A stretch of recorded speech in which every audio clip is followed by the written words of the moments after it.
Okay, I'm doing a short, simple, basic how to read a tape measure. And there's quite a few different tape measures. My favorites are the 25 foot just because of the work I do. But there's several. My favorite right now is this Craftsman because it has a white tape and it makes it real easy to see. I'm always using it to mark all the making small holes for my hardware for pulls and knobs and stuff like that. So the white's real easy to see in low light conditions in new houses. But there's quite a few different tape measures. You can get any size, but basically some of the tape measures have the markings on it here, so it makes it easy to read, which I don't really like that, because I like to have to be able to read it quick and easy on either side for me. But these are help you if you're just learning to read tape measure. These will help you to remember. Plus you can always make you a short little cheat sheet and carry it in your pocket. That would be a good idea. Basically, reading a tape measure is mostly fractions, because you have your inches, your whole inches, and 12 inches equals a foot, and then they're all marked.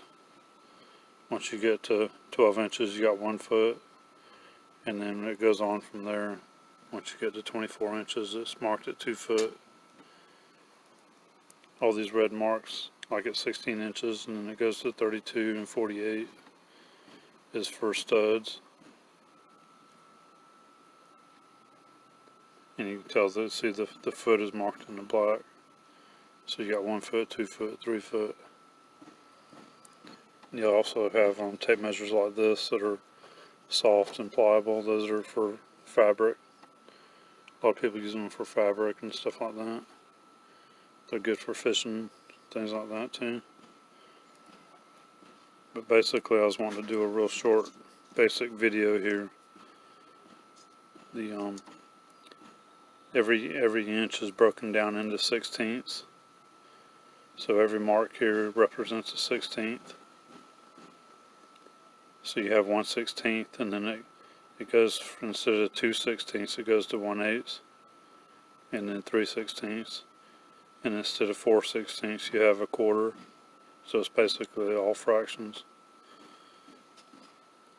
But you can see right here it's all broke down to 1/8, 1/4, 3/8, half, and then you got your little marks in between are all 16ths. And then in between that, if you were to need it, would be 30 seconds in between all the little marks. So 30 seconds are not marked on here, and that's going to be more for machining and stuff like that. And then you could even break it down into 64ths if you're getting really technical. Most of that's going to be machining and stuff like that. But that's a real quick, short video here on just learning the basic tape measure. So you just have to remember that every mark is a 16th, and it's basically fractions. There's 16 16ths in 1 inch, so it's all broke down. So I'm going to I made another video. I'm going to actually do a part 2. It goes a little more in depth, but I thought it was a little too much at first here, so I'm going to make this video to be a little shorter, to just break it down into 16ths and 1 inches and kind of show you some stuff here. Plus there's a lot of good people on YouTube with videos on tape measures and how to use different stuff. One of my favorite is Leah from C. Jane Drill. She really shows a lot of little tips and tricks and some good information. Plus there's a lot more people on there too that you can look up just about anything on YouTube. Alright, so that's going to be it for my short video here on how to read a tape measure. Basically, you're using 1/16 of an inch all the way up to your inch, which would be 16/16. And don't forget to get one that's got the markings on it to help you, and even make a little cheat sheet and carry it around with you so it'll help you read it. Alright.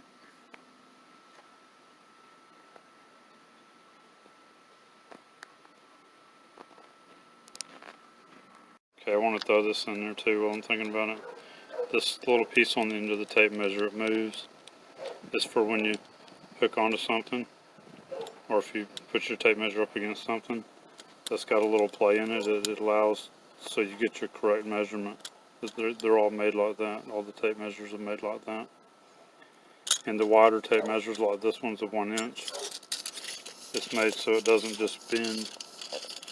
You can go way out with it and butt it up against the wall or something, so you can get a long measurement. So those are your wider tape measures are going to do that. This is a 1 inch wide. All right, let's go.